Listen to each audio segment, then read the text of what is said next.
In 30 seconds, you will be witness to one of the greatest online events in the history of, well, online events. Descript proudly brings to you a topic that you deeply care about and whose name is the title of this online event. I'm Don. I am not your host. I am an overdub stock voice included for free with Descript. So, now, let's meet someone who actually works here.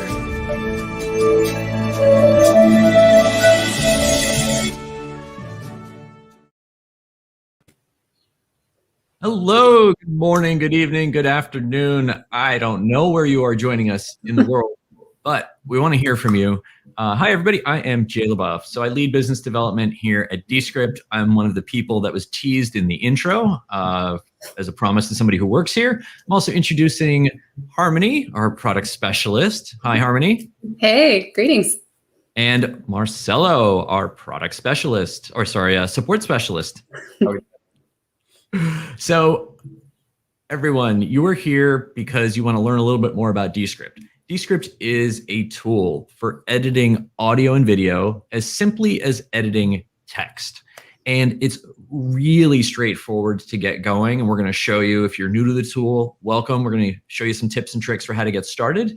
But if you are an advanced user, if you're using it to edit season 19 of your podcast or episode 49 of your vlog on YouTube, we have some equally great tips and tricks to kind of help power your workflows. So the purpose of today is to really just help answer some of the most common things that customers write in to our support team about and ask for support on.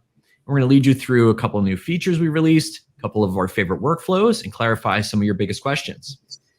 To get started, I would love if you all could put in the YouTube chat your answer to the following question. What features, workflows, or topics do you want us to cover today? We have some things lined up, but as you know, if you've joined here before, we want to pivot this and get your questions answered. So tell us what you want us to cover. Drop it in the comments. We'll pull it up on the screen as we go along.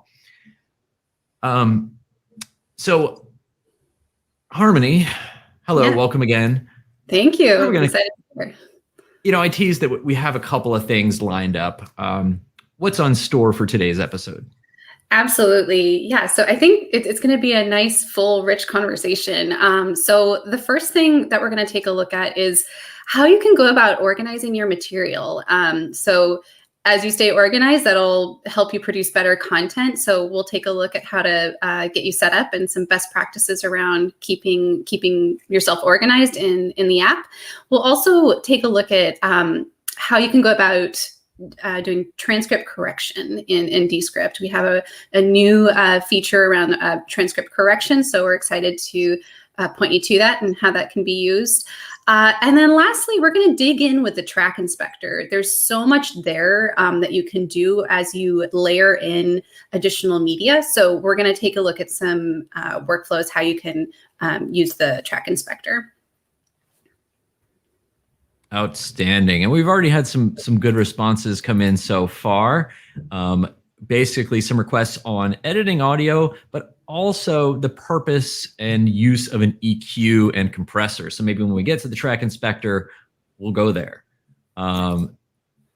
Also, very fun intro. Thank you. It's still not getting tired of it yet. It motivates me every time I see it. Really appreciate your comments. And then David, thanks for joining us. Best practices when you need to pan and zoom to stay active through multiple text edits and what you want to do.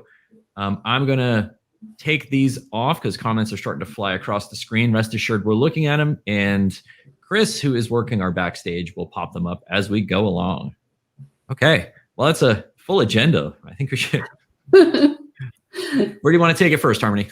Yeah, let's kick it off, Marcelo, let's just talk about getting organized in Descript. You know, when you jump into the project browser, you know, kind of give us the 30,000 foot view here of how you can get started to organize your materials, and what are some of the common themes when talking to our users. Like, what are some of the common questions about how to optimize your workflow and how you can stay organized? Yeah, absolutely. Great question. And I think what you said with the 30,000 foot view is a great place to start. Making sure that you're set from the get-go in the project browser is going to make it that much easier organizing your projects than any compositions and so on. But just to take a very trimmed down example, this is my Drive workspace. You'll see some examples of just basic projects as well as some organizational folders. On the far right, you'll see some options to pin projects or folders if they're of higher or lower priority. But this is your main hub for all of where you're going to store your projects. This is your project browser. So from here, I can create new projects, or I can organize projects within a folder. So you'll see the folder icon here on the left-hand side, meaning that there are some projects inside of here, and then the home icon just saying that that's a standalone project. We can also see like sizings of project is here, as well as owner and date last created. So this will kind of give you some idea of how big your project is, how much that's growing, who's touched it last, who's the owner if you're working with collaborators and so on. And adding a project to a folder is as simple as clicking over here on the ellipses on the far right, move to, and then I can select a folder or other drives if I'm a part of other drives. Great. So that's a super useful thing to point out, is if you are shared on multiple drives, being able to migrate things over to another drive. That's good to know. You're not stuck in that one space. Yeah, absolutely. We have a lot of people that are working separately at first, but then maybe saying, oh, I need to add a collaborator, or, oh, I'm joining another workspace. And having the knowledge that you can just move a project from one drive to another or share projects at an individual level is super important. And that can all be tracked either from this quick view or in a project under a project's access tab. Awesome. So from here, when we're ready to jump into a project, maybe can you talk about the overview of the basic structure of like going from the project browser into a project and then working with compositions? Yes, absolutely. Cool. So we'll take a project that we're going to be looking at a little bit more in depth today. So I'm going to pull open this webinar project that we have. And on the left-hand side here, I'm going to be clicking on compositions. So what this will do is this will display any of my compositions or any folders I've created to categorize those compositions. So similar to the project browser, we have the ability to get pretty in-depth on our organizational tools inside of the actual project itself. And you'll see some examples here of maybe archived, compositions or podcasts, thinking this is a multi-episode project. We'll see, some information here on interviews. So we can kind of get very, very granular with how we're storing information. And we can see quick breakdowns and views of all of our compositions and folders right here. Awesome. And then when you're importing new material, it looks like you can import it directly into a new composition that you've created. Can you talk about the relationship to the media library? Yeah, absolutely. So as an example, I'm going to click Add New and Composition here. Once I've created my new composition, I'm just going to click and drag in an example audio file that I have. So you'll see here that right away, the media library will pop up from the left-hand side once I've dragged and dropped my file in, and it will give me an option to transcribe, detect multiple speakers. From here, once I've transcribed this file, I can wait a sec for it to transcribe. But also I can reopen the media library here and see options to create a new composition. If I've just, let's say, dragged the file into the media library rather than dragging it directly into a composition, I could create a composition. But that can all be done from the media library once that file has been brought into either a composition or the project in whole. Awesome. So it sounds like if I've dragged something in and then I want to maybe copy a section of it into another composition in here, I can easily do that utilizing the media library in this case. Yeah, absolutely. So let's say, for example, I've dragged my file right into the media library, and I'll now pull this into a composition. I can very, very easily say, oh, I want these first two important highlight sections pulled into a separate composition. I can super easily grab this selection, right click, clip to a new or existing composition. And this will allow me to save this section and edit that further, or create a sectioned off composition to really kind of fine tune or publish that specific element. Awesome. And then if I'm collaborating with some folks on a project, and we're all looking at different compositions, is there a way for, let's say, one of my colleagues to go in and, like a producer, say, like, I need to extract some of the most choice quotes or sections of an interview? How would I use the highlighting tool for that? Yeah, that's an extremely great example of how you would want to use the highlight feature. So let's take that same selection and say, hey, like, we really want to get this to our producer, or this is like the most important highlight in this clip. We can select this section and then either use the keyboard shortcut or click the highlight option up here. Okay. And that will let me, and I can select my color as well, so we can get a little bit more granular with color coding, or that visual indicator of maybe yellows are important clips or red is sent to editor for review, whatever it may be. But I can select that color here, and then you'll see that update live. And I can go across my whole composition and have multiple colors, as many as highlights as I want, and then have that visible here. And then I can also, from the gear icon here, or the wrench icon, I can click copy highlights. And this will allow me to either grab all my highlights or the specific color that we're using. And once I've clicked it, it's copied to my clipboard. So from here, I can hypothetically open a new composition and just paste that media. Awesome. That's great. And actually, I'm seeing, oh, yep, this is perfect. This is a good relevant question here. If I organize my shared files into folders, is that separate from my collaborators?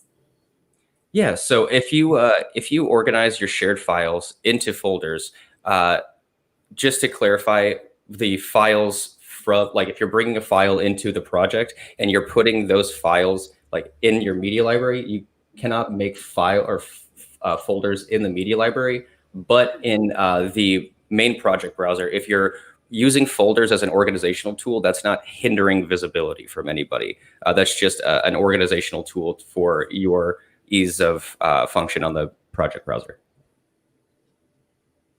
Awesome. And I'm seeing another question here. Does each project have its own media library? That's a good question. Yeah, that's a super common question. So yes, each project has its own individual media library. We don't currently have a universal media library. That is something that we're looking to put in a future version, but currently each project has its own siloed media library. Awesome. Nice. And can I offer up a way that I've often helped walk some people through this? We'll try this out. Marcelo, see what you think. So we have a project open right now, the webinar demo project. So if you think of the project as a book, and then the compositions that you have open now, these are the chapters within the book.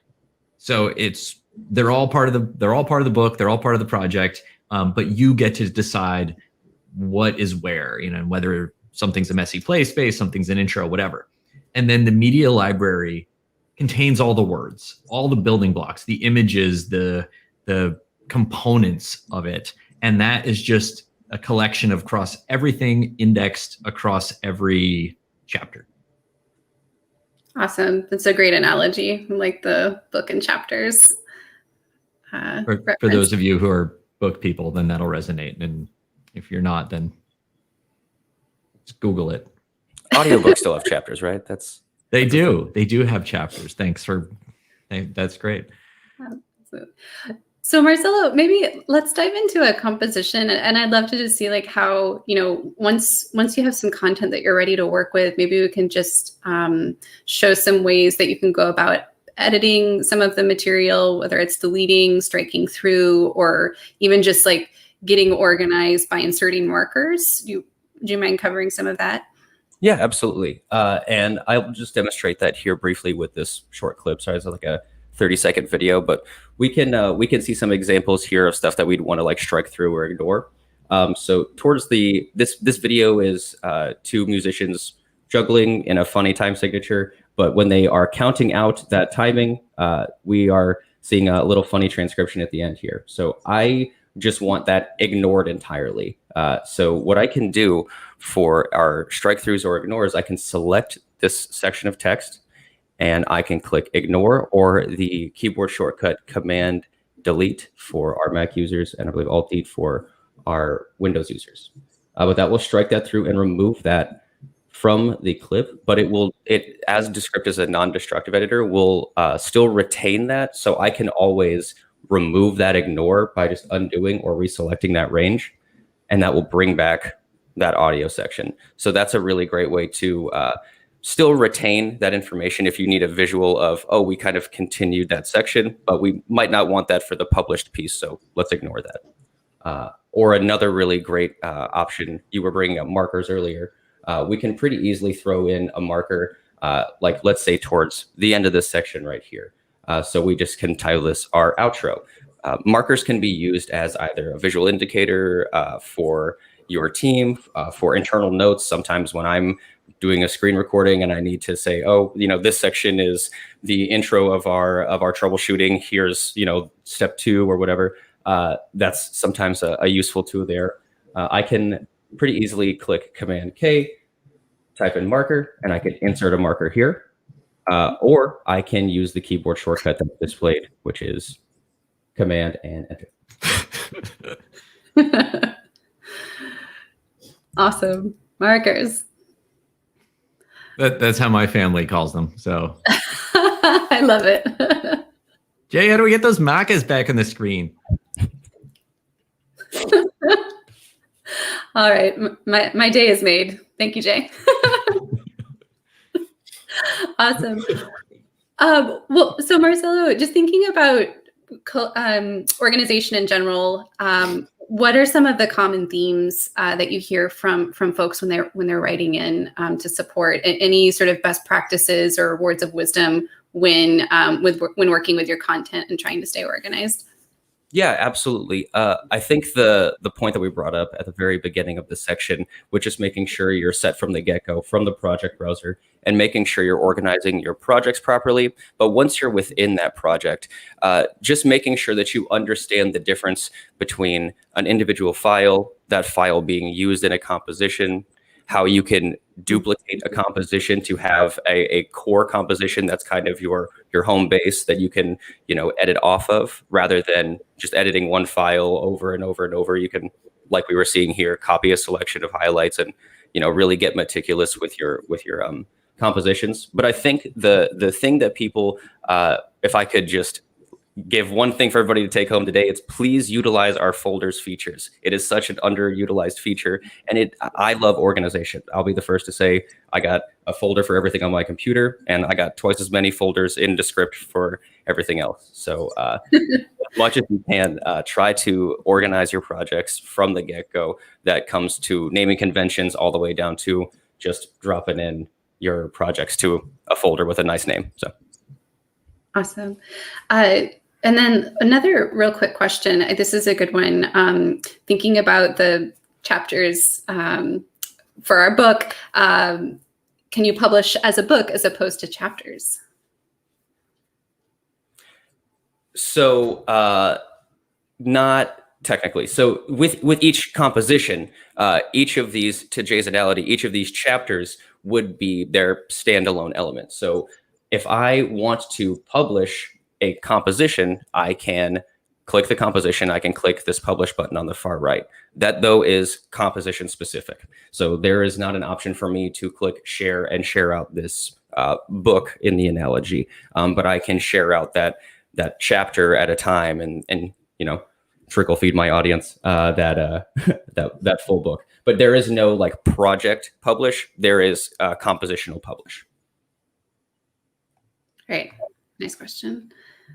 Awesome. Is there anything else related to staying organized or organizational tools before we move on to the next section or take on any other questions? I think that looks good on this side. Happy to field any other questions, but like I said, as long as everybody is really taking advantage of that folders feature, that's I feel good here. Amazing.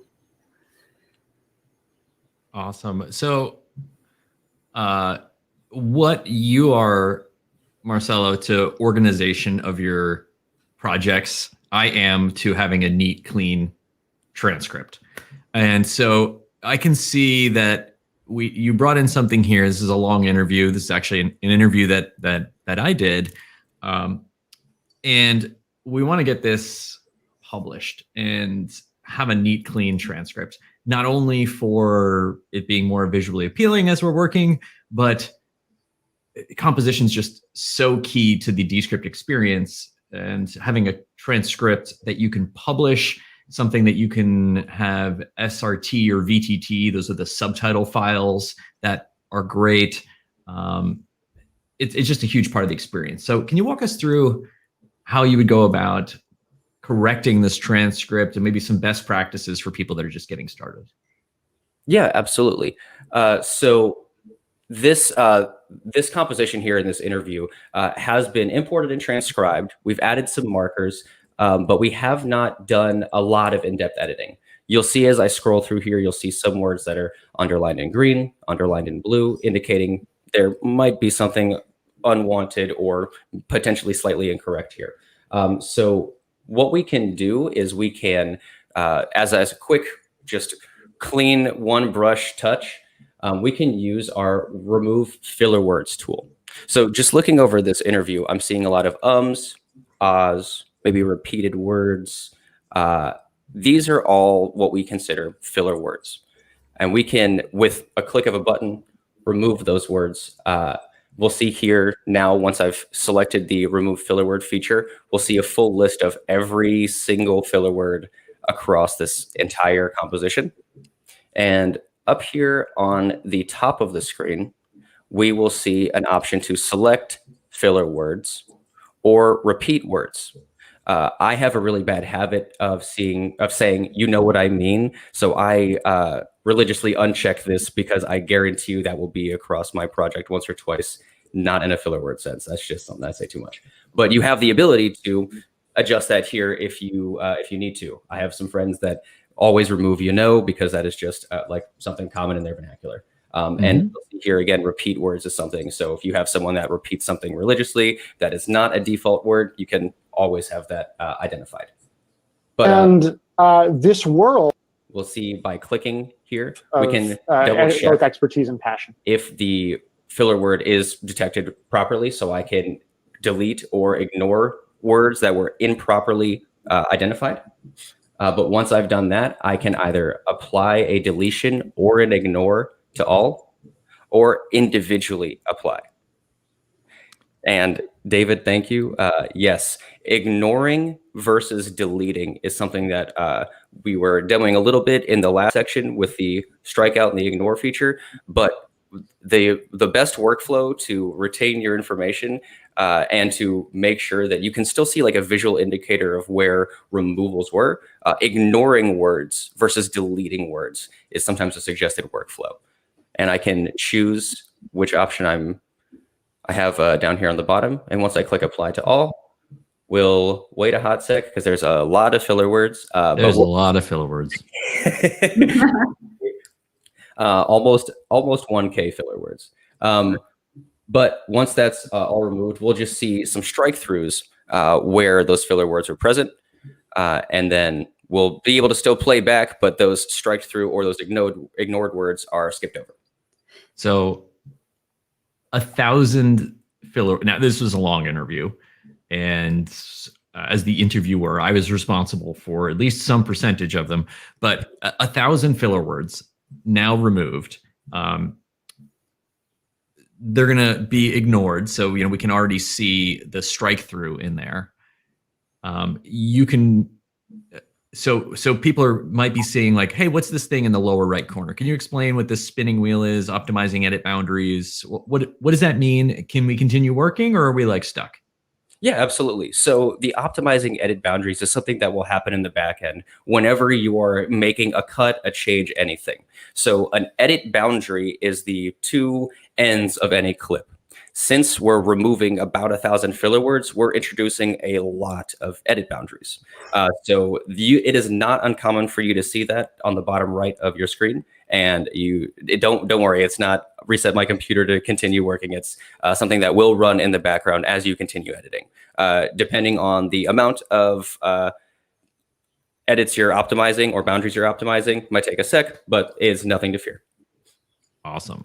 Yeah, that's relatively new functionality for Descript, and this is a great example of applying more AI to make your editing lives simpler. And there might have been times before where you would hit the delete key or you'd remove a filler word and maybe a piece of a breath would sneak in there or beginning of the next word would sneak in there.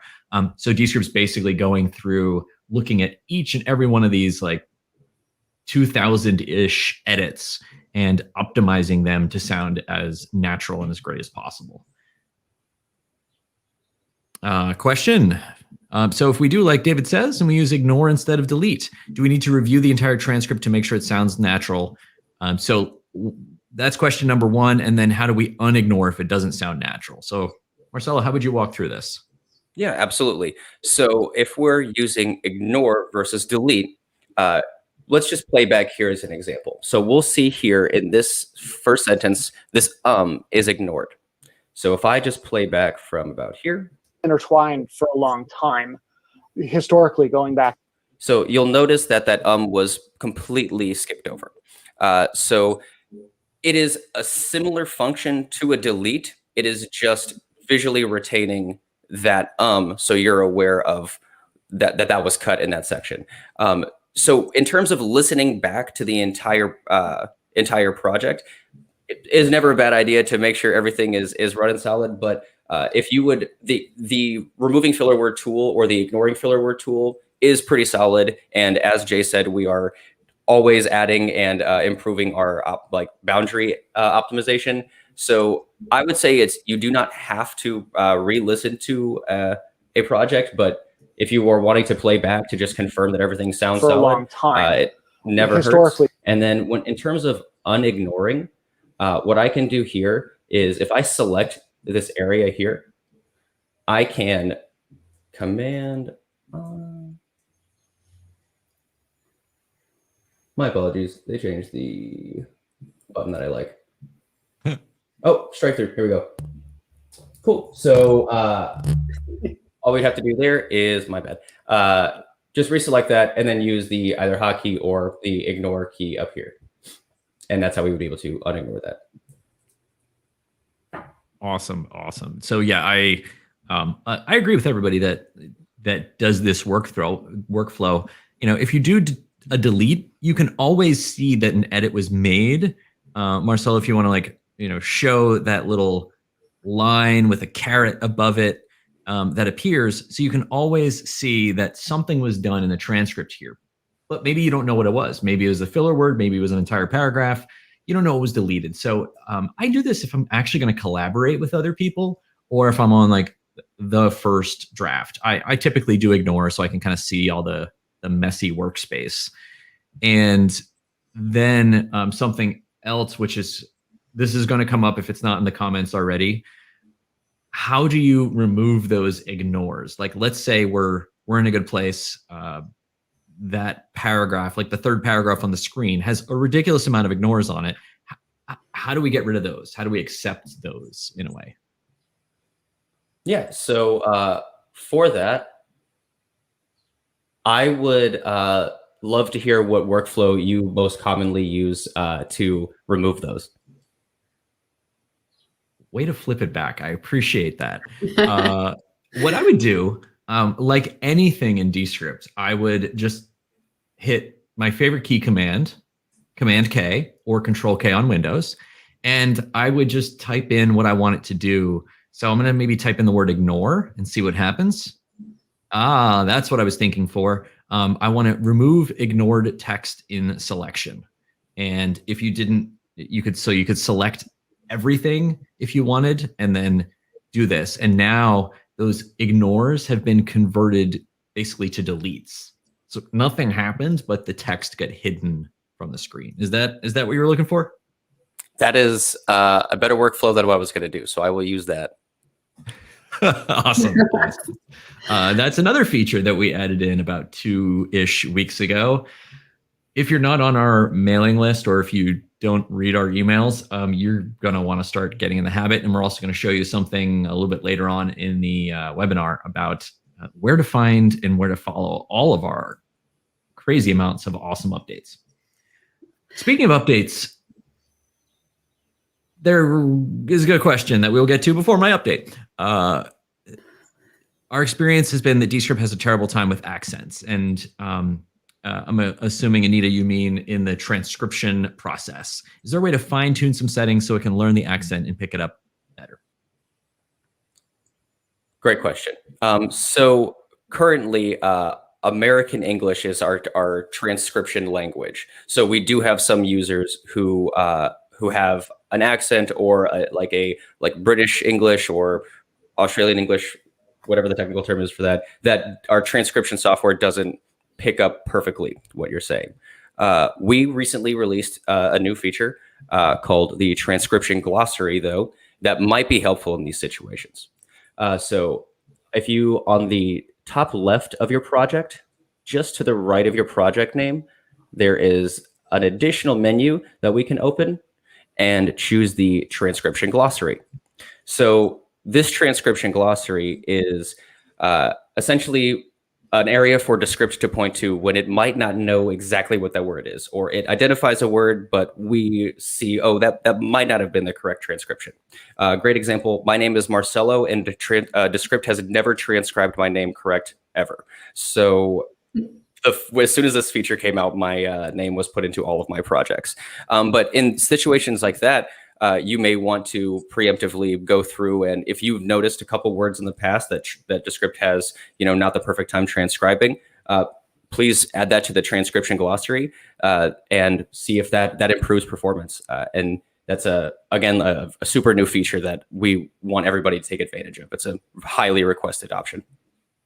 Awesome. So while you have that open, or while you're reopening that, why don't you add your name in? And what's great about this is also, remember our analogy of like books and chapters. So the project is the book. Well, think about your drive as your library that contains all of the projects, all the books.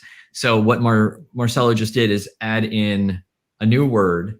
And the next time someone across your entire drive, and even if it's your personal drive, then that's great. Anytime you transcribe something new, it will, the transcription engine will then look at this glossary and see if it can autocorrect it based on this. So you should be building upon this over time.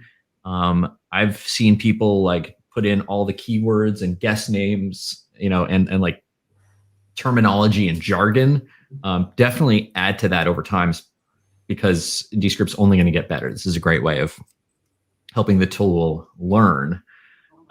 If there was something that's like a systematic correction that you want to fix, so let's hit done on here, and let's see if we can find, a word that we have wrong. Let's say Stanford, just for fun. Let's say, oh no, it's not Stanford. It should be like Stanford with 2 Ds at the end of it.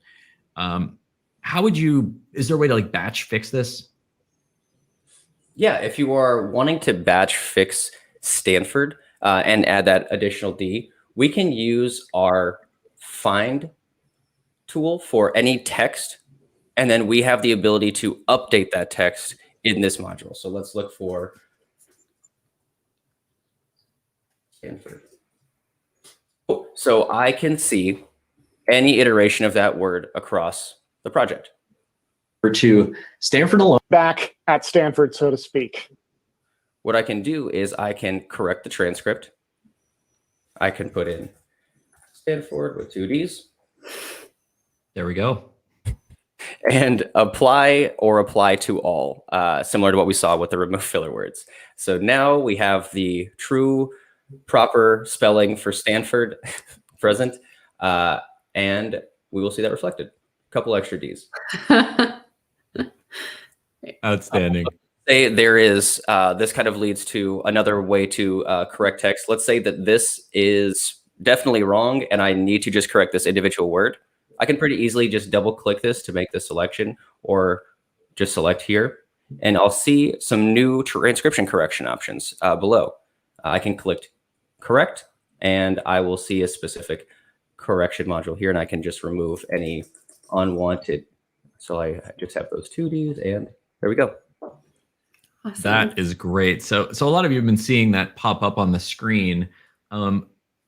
Historically, how is this different than what used to be the way for editing transcripts in Descript? Yeah, in the or continuing the this is a recent update mantra. We had an update in our 8.0 version that changed how editing and correcting transcripts functioned. So if you used Descript at all before a month ago or so, you would have on the top left of your screen seen an option to toggle between edit media and correct text mode. Edit media being anything that directly relates to the file versus correct text where we're just fixing the transcript. We got a lot of feedback and we've made some improvements to these modes. So now by default, you no longer see the toggle for edit media and correct text up on the top left. By default, you are in the edit media mode, and you can toggle corrections or toggle correct text mode if you were had like a specific workflow you were using with that old correct text mode. So as I just demonstrated, now the correction flow would be to either make a selection or make a larger selection and then select the E key or click the correct button down here, and I can adjust as needed for this word. Now, alternatively, I can open, or I can use the old school correct text mode by using the keyboard shortcut Command Shift E to, oh no, other one, my bad, Option E, sorry. And now I'm in correct text. So I can easily just enter here any additional information or correct text as needed, and then switch right back to edit media mode. Hey, Marcelo, can I jump in with a question? So I love the quick ability to like remove those filler words. So I think I saw a question in the chat similar. I know when I'm recording demos, oftentimes I'll have some long pauses. Is there a similar way to remove those long pauses, similarly to how you can remove the ums and uhs? Yeah, we can use, in a similar vein to the removing filler words, we can either shorten word gaps as an option there. So if we click the shorten word gap tool, we'll see the similar option for removing filler words appear on the left-hand side. And we can get all the way down to like 0.1 seconds. But you can search for any gaps or anything like that that you want in a certain time range. And then same thing with our removing filler words. We can remove or shorten gaps individually or to the entire project. Great. And was there a keyboard shortcut for doing that? No, there is not. Okay. So Sorry, I'm trying to find a keyboard shortcut in existence. Sorry. Awesome. Also, if you're ever curious where our keyboard shortcuts are, on the question mark on the bottom right of your screen, you'll see an option for keyboard shortcuts, and this will display any and everything. This is my favorite button. Everything can be done with like 2 clicks. That's great. That's awesome. You know, while you're clicking on that question mark, is there anything else there you want to tell us about? Absolutely. So if you click on the What's New button right here, we'll see a live feed of our changelog. So this is everything that we have been doing and have done in terms of Descript updates. You can scroll as far back as you like. This is just a full feed of our changelog. But anytime we release any new features or a new version update or anything like that, we'll be adding information here in the What's New section for you to review. We have some information, whether it's in terms of video demonstrations or just information on, hey, we've made this feature better, or we are improving this section of the application. But this is your main hub for Descript did this and with this update. Awesome. Awesome. That's going to be really useful. So let's round out two more things that I really want our viewers to see about the transcript correction, and I'll pass it back to Harmony. And we have a small mountain of questions building up, which is awesome. So thank you, everybody. Keep them coming.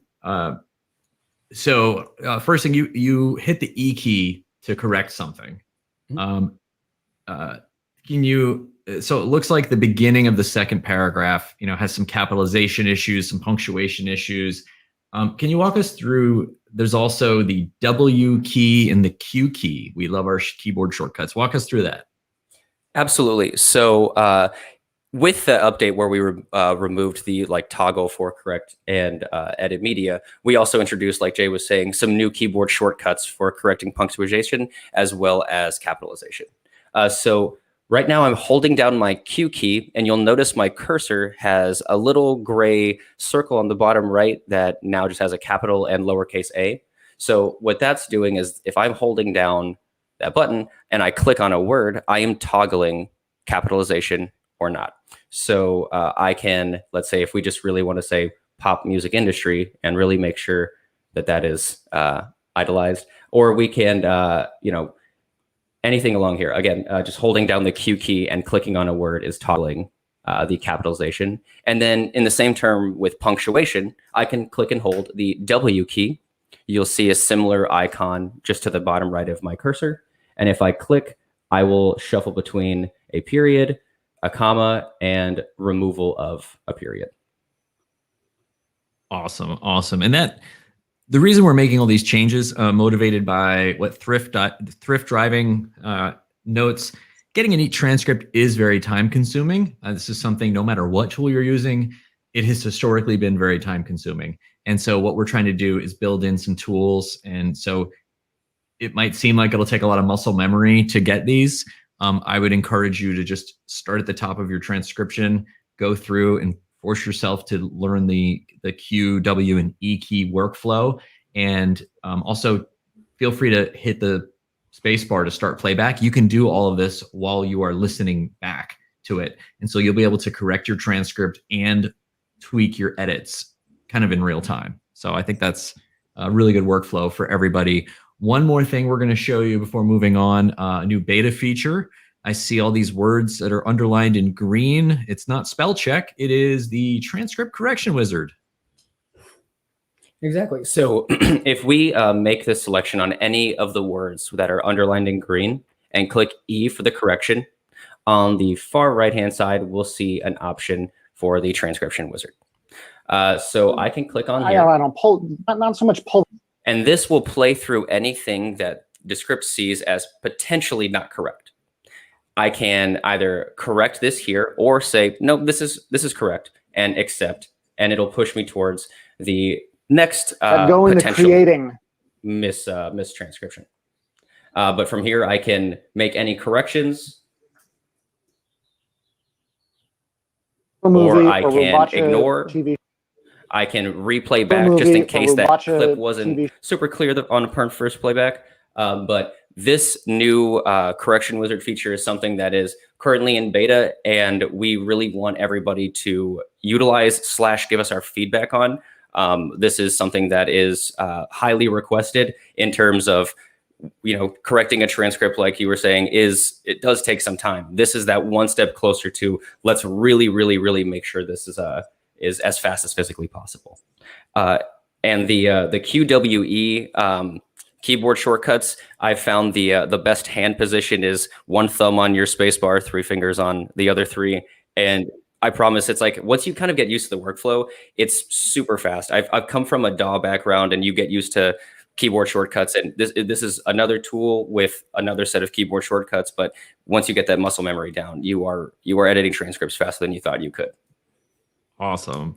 Well, speaking of a DAW or a digital audio workstation or a nonlinear video editor, there's some other things that Harmony wants to talk about. I believe it's the track inspector. Absolutely, yeah. So Marcelo, like maybe just talk a little bit about this feature, and when talk about some best practices of when to use the track inspector. Yeah, absolutely. So just to recap, on the right-hand side of your screen, you may have noticed as I've been clicking around that this pop-out will come out and it will either say composition or script or a track or whatever you're selecting. So this tool on the right-hand side is our track inspector. You can hide it or view it with this key up here or any of our keyboard shortcuts. But this view will give you a quick view on levels, effects, any elements. I'm going to pull up a composition that I have to kind of give us a better array of options here. So if you are looking at this composition in the timeline editor, you'll see I have a video file as well as quite a bit in my pinned track, and it layers as well. So on the right-hand side, if I am just clicking anywhere in my composition, this is showing me essentially all of my tracks, my layers. I can see here, I can select active or all tracks, but this will be a display of any media essentially that I've added into my composition. And from this view, we can also kind of see what media that is. This icon here showing that this file is an image, this being text or fancy captions that you've added. Here we have shapes for your visual elements, this being a video file that I've dragged in, and so on. So the track inspector is just a really great high-level view to see what exactly is in your composition. And then once you've actually selected an element, a little bit more of an in-depth view on the clip's properties and the ability to add effects to those clips. Awesome. So it's essentially a way to navigate through all of your cues and additional tracks that you've layered in. So this is great. So maybe when diving into the video here, could we talk a little bit about resolution, aspect ratio, adjusting the frame rate? Yeah, could we zero in on that a little bit? Absolutely. So if I'm wanting to edit anything about like that visual quality, what I can do is I can make any selection on not a specific clip in my composition, and this will show me the full track inspector view.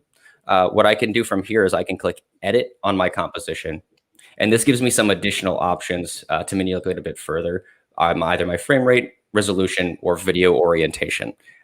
This is the most commonplace I have to point people to when they're saying, hey, I have an interview, but now I'd like to make sure that I can get that to YouTube, Instagram, TikTok, whatever, in their formats, in that visual format. This is a great place to ensure that everything is right as rain. You can export straight from Descript and get that video file where it needs to go. Awesome. So if I need something for, let's say with the orientation here, if I need to get something ready for Instagram, yeah, it looks like I could switch over to square orientation. Awesome. We have some defaults, and then you can also do a custom option here as well if you have some weird use case. Great. What else? So when folks are writing in and they have questions around layering in additional materials, what are any other best practices that you might impart when working with the track inspector? Yeah, absolutely. I would just say the main thing is being aware of what the track inspector is or is not displaying. So as I mentioned earlier, if you are clicking on a specific clip, element, whatever it may be in your composition, that is what is displayed here. So if you are, some people might not know what this feature is and have seen it pop out every now and then when they've double clicked something and saying, I don't know what a scale, position, opacity is supposed to do for my transcript. What does that mean? So just, being aware that when you're making a selection on a clip, you'll see a couple of options that will change depending on the file type, on where it is in the composition. So you'll see, for example, I'm selecting the core video file. I can increase or decrease volume, positioning, anything like that. But if I'm clicking like an audio file, I think I have one in here. Like for instance here, this arrow, we're having a lot different of a layout for options just because it is a visual element rather than like a full video that I've imported, transcribed, and have the ability to like detach and so on. So the most, like the thing that people reach out the most on is just clarification on how to get specific options for different elements. And again, that's just making sure you're clicking on or selecting the clip that you're wanting to manipulate with the track inspector open. And then I'll give you a full list of everything you can manipulate about that. Great. Awesome. And then I know this one's got me a few times. So when I dragged in a new track, let's say it's a logo that I just want to have appear at right at the beginning of the video, and it's not displaying, how would you help me troubleshoot? Yeah, absolutely.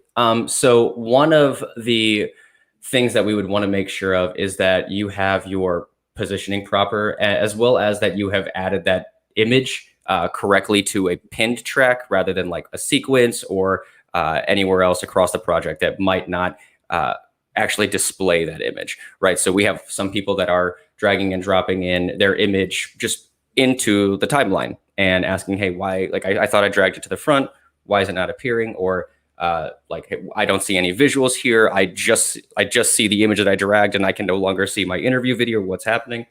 So just confirming where you're dropping these elements. Again, like in your use case, the logoing would be required to go on a pin track. We'd want to make sure that it is actually over the section that you're intending, and that you have things like your opacity set to 100 to make sure that it's visible, making sure you're not positioning it off the screen or anything like that, or decreasing your scale to a almost invisible size. So those are some like real life situations that I've seen. So not super uncommon for people to be, it is a feature that kind of appears when you double click. So people have clicked around and said, how do I undo? But that's kind of where I would troubleshoot first, is just making sure visually everything's in place and then double checking our clip priorities here in the track inspector. Awesome. Well, I know we're in the last 7 minutes here. So Jay, is there anything else related to the track inspector you'd want to bring up, or might there be some additional questions around this feature that we can take? Yeah, I think is we go through and let's do a rapid fire Q&A where Chris is going to go through comments, bring them up for us. First come, first serve. First one's on you, Marcelo. Cool. Can you share best practices when you need a pan and zoom effect to stay active through multiple text edits? So that is a very good and common question, because this is something that is not super clearly defined workflow-wise on our website or on our help center. From what I have seen / done, in any pan or zoom, I have had to essentially duplicate that pan and zoom. When you are, so if I add pan here. So if I add this pan and I make a cut,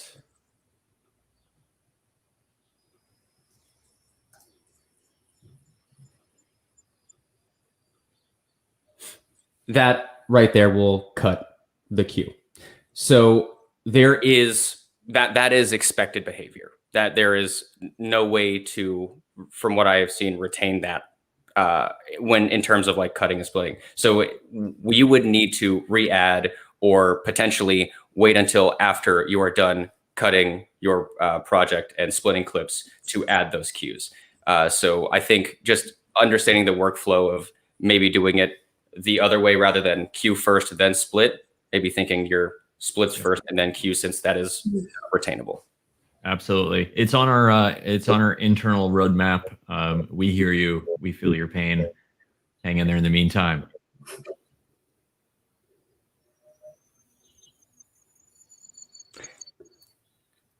Awesome. Let's add in an EQ or a compressor on the track inspector.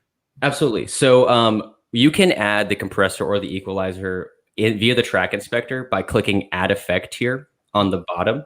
This will affect the track properties. So I'm affecting the script track, and I'm adding either a compressor or equalizer to this. In terms of compression and equalization definition, we probably need another hour. But the good news is Descript has a bunch of presets for you, so you don't have to do any of the guesswork. We most commonly see people leaning on our effect presets rather than manually manipulating down here in the actual equalizer.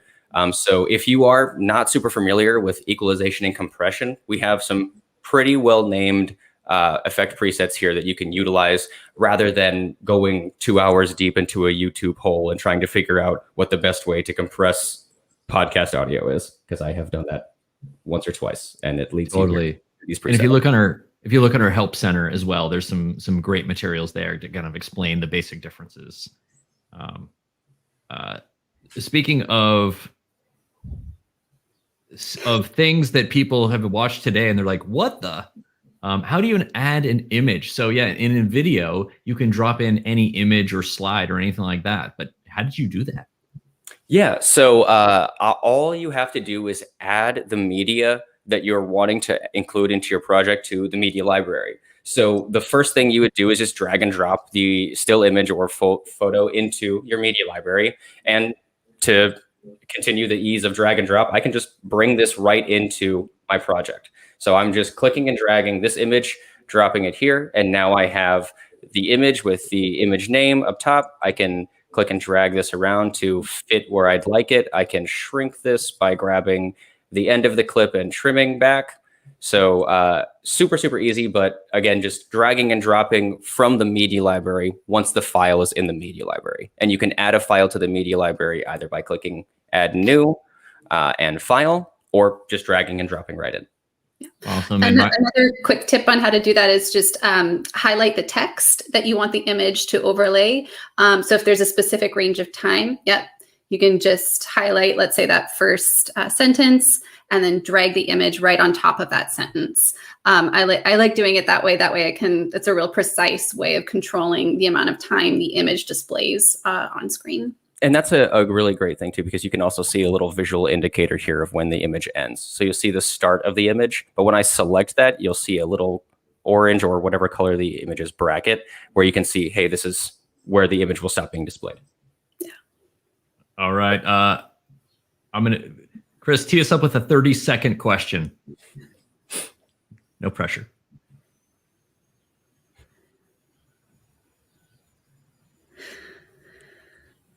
"30 seconds. 30 seconds. Is there more to know about crossfades? Not necessarily in terms of functionality. In case you are not familiar with how to fade or crossfade, if you are looking here on your script or on your timeline editor, you can click and drag for a crossfade or a fade. So dragging towards the other clip is creating a crossfade, and dragging into the clip is a fade. I think that the only thing to be aware of is just that, by clicking and dragging in different directions to create a fade or a crossfade. And then there might be some, if you are working with pro apps outside of Descript, there might be something that you would want to keep in mind there. But aside that, the functionality is there as displayed. Amazing. I can take this one. Yes, this is on our YouTube channel. So this will be on the YouTube channel within seconds after the completion of this broadcast, as well as all of our other webinars and materials. In fact, Jenny, you lead us into our wrap up. The thing I'm most excited to announce actually is if you have more questions, if we didn't get to your question right now, you're thinking, how do I find this material? Well, first thing, go to the Help Center. So you're going to go to the question mark in the bottom right of Descript and pull up the Help Center. There you go. You can also go to help.descript.com on your favorite browser. That'll pull up our Help Center, which has questions and answers, video tutorials, and some demos of most of the common stuff. Now, on the Help Center, we now have live chat. So you're going to see a chat bubble in the bottom right. Try it out right now. You will get a chance to talk to Marcelo, perhaps on the chat if you are lucky. We have several support reps. Tell them you said hello and include your question there as well. We'd also love to connect with you on our Discord channel. So we have a Discord server set up. All happy to meet you and have you talk to our community, share what you've done, and ask us more questions here. And last up, we'd love to know what else you want us to cover on these webinars. We're committed to doing them every week. So please drop in the chat what you would like us to know. And we're here for you. Marcelo, Harmony, thank you so much for your time today. Yeah, thank you. Yeah, thanks for having me. Everybody, thank you for one of the most engaged sessions we've had in a while. We really appreciate it. And we'll talk to you soon. All right. See you next week.